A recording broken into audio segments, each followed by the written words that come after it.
আমার পায়খানায় হেগে চুপো চুপো পালিয়ে গেলি, তাও আবার জল না ঢেলে? আমি তোর পায়খানায় হেগে পুরো 1 বালতি জল ঢেলেছি। হ্যাঁ ঢেলেছিস, কিন্তু তাতেও তো তোর গুটা পরিষ্কার হয়নি। নিজে পায়খানায় জল না ঢেলে আমার নামে দোষ দিস না চিরন। তুই নিজে হেগে জল ঢালিনিস, আর আজকে আমি হেগে এসছি বলে তুই আমার নামে দোষ দিচ্ছিস। अगर हम करें तो करें क्या, बोले तो बोले क्या। এবার যদি তুই আমার পায়খানায় হাঁক দে আসিস, তাহলে 1 বালতি নয়, তোকে 10 বালতি জল ঢালতে হবে।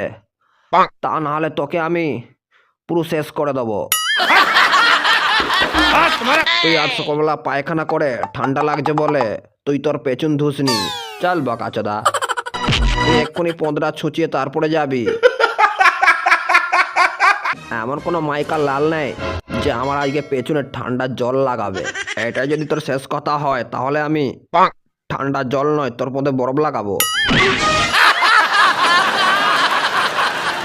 তোকে আজকে পেছন ধুতে হবে, তোকে আজকে ঠান্ডা জলে পেছন ছুটাতেই হবে ভাই। আমাকে ঠান্ডা লাগছে, আমি ছোটাবো না। তুই ছুচাবি নি তো তাহলে এই নে। তুমি আমার বিড়ি চুরি করে খেয়েছো, যাও আমার জন্য বিড়ি কিনে আনো।